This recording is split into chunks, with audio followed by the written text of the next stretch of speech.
Hey everybody, what's going on? And welcome to our weekly show with Heather Wells. My name is Corey, and Heather, how you doing today?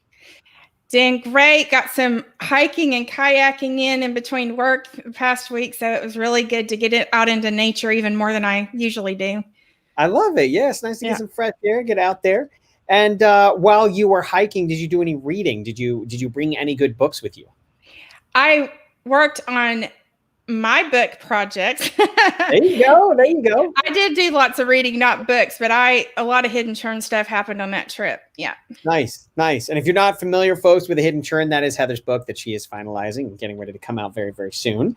And we are broadcasting on multiple different areas. We're on the YouTube channel for The Hidden Churn. We are on the Hidden Churn Facebook page. And then, of course, since Heather is actively involved and a massive supporter and friend and leader with the National Autism Summit. She's a former speaker from the National Autism Summit and also a board certified cognitive specialist, and also is very, very closely involved with brain balance centers. And so that's why we have her 3 locations where her wonderful staff works to support you, busy parents, just like you and me, because I am a busy parent myself and a brain balance parent. And that's why I'm just so happy to be here and be a little sidekick and help through slides and help keep Heather on task. And, when we talk about brain balance in the Texas area, the centers that Heather works with and where center staff are South Lake. Okay. We have Katy. And then, of course, we have Mansfield. And so those 3 locations are all over Texas, as we know. But there's a lot of different locations out there. So make sure you're checking brainbalance.com to find a location that's going to work for you. But if you are in those areas, there's no better stop than Heather's Centers and her staff and her team. So today we're talking about literacy. And I asked about the book because obviously there's a lot of, time right now to read at home. And there's books out there that can help our kids that might be struggling with different sensory, things. My son, we actually, Heather, I didn't tell you this, but we actually just took, I hate to say took away, right? But we have discontinued the use of video games at our house. Oh, okay. And it is not a punishment. It is what's best for my son. And he is just, his like nervous tics and the sounds and the completely outside of his body is just so intense after he's done playing video games that, we talked to him about it. Obviously, he hated it. He was very upset. But, we just don't talk about it anymore. The games are gone. And, he's found other things to do. And those other things are reading. Oh, my gosh. And, we got him some washable markers. So he's absolutely loving those. And, he can still watch a little TV here and there. And, for anybody watching that doesn't know, my son is Black. We adopted my son, one of my 3 kids. And he's watching characters that have Black lead characters. And I just love it. Yeah. So he's watching, there's 2 shows he's watching right now. And one is, God, I feel horrible now. I don't even know if it's appropriate. Is it Everybody Hates Chris? That show with, I've heard of that. I don't know what it is though. I think it might be a PG-13, but it has a hero kid that is Black, and it's pretty awesome. And so, anyways, I digress. We're here to talk about literacy. He loves reading. And I think the first part of literacy that we're talking about here, Heather, and I have your notes over here, so I'll be referring to them, is to discover the why. Can you elaborate on what you mean by that? Yeah, so we're really focusing on those kids who seem to hate reading today. And for anyone who asks questions about dyslexia, I've done a show on that, visual perception and processing, things that get in the way. A lot of these topics that I'm going to talk about with the why, there are specific shows for. And if you want, I can give you the direct link so you can find those. But I want to kind of shift a mindset here a little bit. Is it that I know it looks like a lot of kids hate reading. Do they hate reading, or does it appear that they do because there is a barrier in their way? So ask why. Why do they avoid reading? This reminds me of our task avoidance show from a while back, but we're really going to hone in on reading today. Almost always when kids hate or appear to hate reading, it is because they have a struggle with it that may or may not be apparent. So that's the first thing. And kind of just as a basis, think about what stage are they in? Are they still learning to read and decode the words? Or are they at a stage where they're reading to learn? And that's where the breakdown is. We want our kids, and by the way, the fluency of reading is really the same as fluency of speech, in that most of the time, now I'm going to stammer here and there. Today, you're going to hear me say, probably. We all do that. Yeah. But in general, I am speaking fluently. We want our kids to be able to read as fluently as we speak. Okay. And that continues to develop all the way through middle school. So just even if your child is older, it doesn't mean that they have that automaticity to it. Yeah. Where I am an autopilot, I do not have to exert any effort on sounding out the words, because any bit of effort that goes towards that takes away from how much I can dive into the content.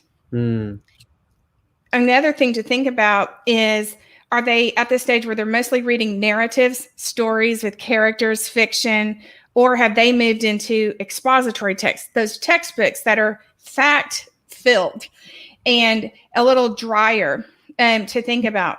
Because even that, some kids have a better time with one or the other. If kids have social emotional deficits, they may have more difficulty understanding how the characters are feeling, but boy, can they remember the facts, figures, and details in that science book. On the flip side, some people can see the big picture, but not the details. So do they have issues with that? And pay attention to, how does their comprehension change if you're reading to them versus if they're reading to themselves? Yeah. All of these are huge windows into what's going on. Might it be that because of visual perception issues like I had, they get overwhelmed when there's a lot of text on the page? Really, if that's the case, play around, read some comics with them. You read one character, they read the other. There's much less text on those pages. And that might be less overwhelming to them until you take care of that visual perception and processing issue. Do they have difficulty following directions? Because that's auditory processing. And auditory processing is language-based. Language is the basis of reading. How are their language skills? Do they use a lot of fillers, not only when they read, but when they speak? Yeah. They're having to process what you said or how to put their words together to get it across to you. How's their vocabulary? And this is really tricky, because at home, you don't, unless you're working on online learning or homework, when you're just having a conversation, you're not using the type of vocabulary that they have to use for social studies and science and math and so forth. It can be very basic information. Go take a bath. Hey, I want my video game. It can be very fluent on that level, but do they really know vocabulary that's appropriate for their age? So be thinking about if your child has been diagnosed with apraxia of speech, or the really accurate thing is dyspraxia. That is a motor planning issue. Apraxia means complete lack of motor planning, but that's what it's called. Dyspraxia is the proper word. But can they say things like, how are you doing? I'm fine. How are you? That is kind of called a rote utterance. I don't have to think about that, so it just flows off the tongue. But if you say, what do you think about the elephant who discussed the price of tea in China? That was dumb. Whatever. I'm going to be like, wait, are you talking about? And I have to really think about how I'm going to formulate an answer. Yeah. And so then I may have difficulty getting the words to come out. So notice things like that. So speech, language, auditory processing, visual perception and processing, big picture versus details. Do they have the background knowledge to bring in? Because a lot of kids don't enjoy books because they can't connect to the text. Now, part of that is we have to pick the right books when we're not working on schoolwork. What is intrinsically motivating to them? What are they interested in? But part of it is, I was blind, as you know, for years growing up. I didn't have the same background knowledge as someone who went to the same museums and beaches and mountains that I went to, who could see all of those things. So I couldn't picture the story because I didn't know what anything looked like. So even sensory issues can decrease how I can bring in my life experience and see how reading is relevant and connect it to my life. Yeah. Because we use reading to learn about the world, so it doesn't mean as much. But anything that's laborious in general, we avoid it. It's not pleasurable, so I don't like it. But how would they feel about it if they did? Yeah. So, do they have theory of mind is a big one. We talked about theory of mind, and that means not only can I for a second put your shoes on and try to look, I can truly appreciate your perspective and that it's different from mine. Can they take on the point of view of the author, of the characters? This comes in huge when writing. They write stuff, they know it's in their head, but they don't realize that the reader doesn't know what's in their head when they're writing it. Yeah. And that can be mistaken for lack of empathy. I don't have theory of mind, the cognitive flexibility to switch gears and think from your point of view. A lot of times what looks like memory issues or inattention has to do with visual perception and processing. Auditory processing gets confused with inattention too. So for me, I thought I was a space cadet or had horrible memory growing up because I'd read something and have no clue what I just read. It was not a comprehension issue. It was, I was having to be still so I can read you. And I was having to work so hard on that I couldn't pay attention to content. And then it impacted my spelling and vocabulary and so forth. So figure out the why. That is the absolute number one step. And then we got to take care of that foundational issue. And the other thing we have to do, the next step is to make it fun. Mm-hmm. So homework is not always fun. It's necessary. Have conversations about why it does matter. We've talked before about applying it to real life. I know you're teaching your daughter math. Here's how much you can make for the chores you do and figure out how much you have to save up to get this item you want. That's all of a sudden math is relevant. Right. So how can you incorporate if your kids truly are digging in their heels about reading, put up a quote of the day. Have a place in your house where you put up a quote of the day, you have your child read it, and that's short, but then what does that quote mean to you? And everyone in the family shares what it means. That's interesting. We just had connection. That's bonding. And I also figured out that we all had there was a similar vein to what we got out of it, but each person took away a little different point from that quote. Why? Based on our background knowledge. My life experience makes that quote mean something different to my dad, to my mom, to my brothers and sisters, and to me. That's theory of mind. And all of a sudden I can start diving into books and appreciate where other characters are coming from. So you're growing social, emotional, and cognitive skills at the same time. That's short. Have them read menus. If they're old enough, hey, go read the weather report. Don't have them watch it on TV. Have them look it up. And they're getting a little screen time that's actually beneficial. Have them read it and then make a decision about what's appropriate to wear for the event they have Friday night. That makes it relevant. So things like that anytime you can draw it in and make it fun and make it light, it's not heavy-handed. It's right. Lighthearted. You are starting to see, they can start seeing there is use for reading. So what kinds of books is Roger enjoying? I feel like he likes the ones where he chooses his own adventure, but at the same time, he's also into the Captain Underpants books, so he saw the movie, and of course, like George Beard, I think, is a little black kid that looks just like him, and so he loves it. And Miles, I think his name is Miles from Spider-Man, like the latest Spider-Man, is a young black kid, so that one really does well with him. But that's not a book, obviously. But after seeing the movie, he loved it and loves Captain Underpants, so he reads those. And then there's Dogman and something. Right? He's reading that, and then he actually likes learning a lot about American history, so he'll go read just books about American history, just straight up. Yeah, he's a smart dude. He's super smart. He's so smart. The logical and the fact figure detail stuff. I'm not surprised he likes history at all. And characters that connect with who he is. See it's making it personal there. And to your point, if your kids have a movie they really like and there is a book available, get the book. And you know what? Not only do you know that they're invested in these characters, but they also have some familiarity with the topic, and they will feel more successful when they're reading it. So you want to breed familiarity with the book. Discuss the cover and what do you think it's going to be about? Why do you think it's called this? Who do you think that is on the cover? You are not only making it fun and having conversation about it, but they already are starting to form a context for this book before you read the first word. And then when they start reading it, they understand it better, and they start liking it much more. Pique their curiosity. But choosing the right books, and if you don't know what level your child is at, if they are struggling and you can't just go according to grade level, you can, even if the libraries are closed right now, where you are, call a librarian. A lot of them are open. It's just the social distancing, and ask them for book recommendations. If you know your child's level, and tell them what their interests are. If you don't know, you can ask your school, what is my child's Lexile level? Lexile. Lexile. Yes. A lot of schools use the Lexile system. They have different reading groups for the different levels of reading. And that way, this is really important. We don't want to get books for our kids that are too challenging. I mean, we got to stretch them and grow, but it's got to be at the right pace. Yeah. If they are avoiding reading, help them feel successful.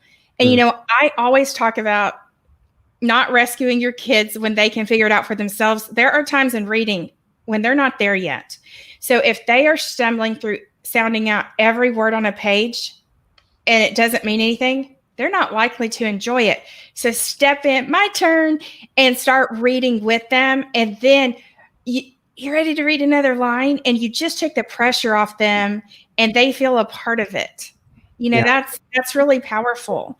So think about what kind of learner they are. If they are very hands-on, what kind of online field trip can you take that's related to the book they're reading? Because or build something that's related to something in the book. Do some sort of art, craft. If they're very visual, drawing it.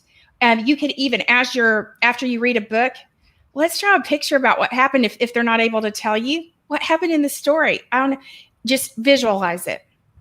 And if they're visual, and you tell them to just close your eyes and picture what happened. Yeah. And then they just, anything they get that's right. That's right. What else happened?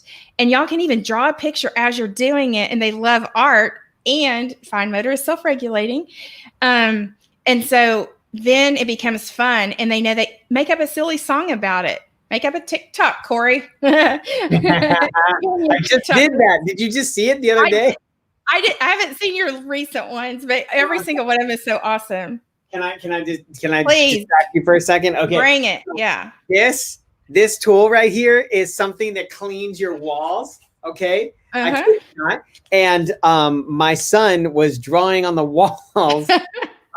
So what I did was I shot a video to the Jurassic Park theme of him drawing on the walls and me like wiping it off real quick. And yeah, that's awesome. That was what we did. So yeah. Anyways, it was. Y'all need to go to Lean Green Dad and check out his TikTok videos with his kids. They're awesome. But you can do that to a book. Make up a song about a book. Have them act it out. Play games. If they are learning new vocabulary in a book, if they just run across it one time and you talk about what it means, it's not going to stick. Every single time something related to that word comes up, point it out. Yeah. So if they learn the word destroy, and you could pull out the newspaper about the hurricane last week, and even online, and show what destroy means there. You could talk in the book, it says it destroyed his self-confidence, whatever happened with this character. Start showing the meanings of the word destroy. Have you ever destroyed anything? Well, I tried to destroy the wall, Daddy, but you cleaned it up. You are starting to really generalize information, and then everything doesn't seem brand new with each book they open. So all of those kinds of things are just really important.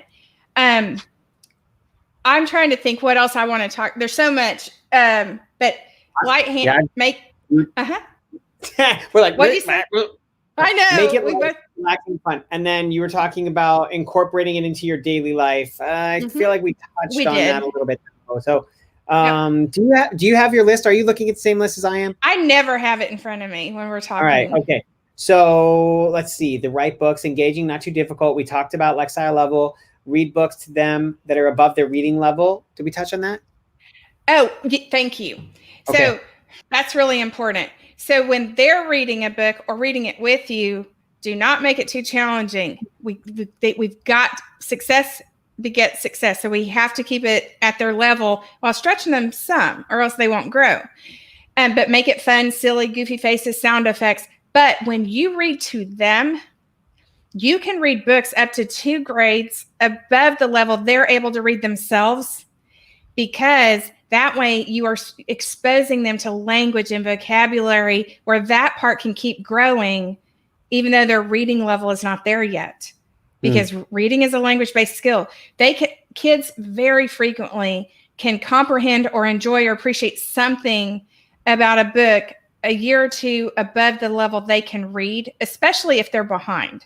To expose them to vocabulary, they can still be growing their vocabulary while you work on whatever is in their way from a reading standpoint. But share with them you're reading that are appropriate. If you read a silly riddle, play on words joke in Reader's Digest, say this is so funny, and read it and show that you are sharing that with them, showing them that you're reading for fun, not because you have a homework to do. You're modeling it. Kids, it always comes down to parents needing to model for kids, and sometimes that doesn't feel fair, but it just is. But they into sports, pull up a sports story, and then find a sports book.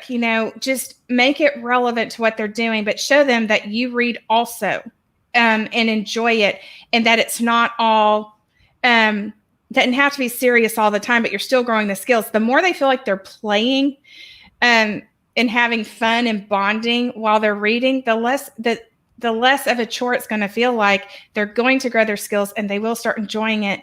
And to that point, one thing is to kind of try to separate, do some reading that has nothing to do with school. And you're like, are you kidding me, Heather? We're already doing online learning and all this homework, and that stinks. In the long run, I get it, but consider this relaxing family time, because the more you do this, and it doesn't have to be for long, 15, 20 minutes a day, making it light and fun. You can have a special reading nook I really recommend when they're reading books that are not for school. We've talked about setting up a study zone and making it quiet, clutter-free, all of those things, something inspirational that keeps them going.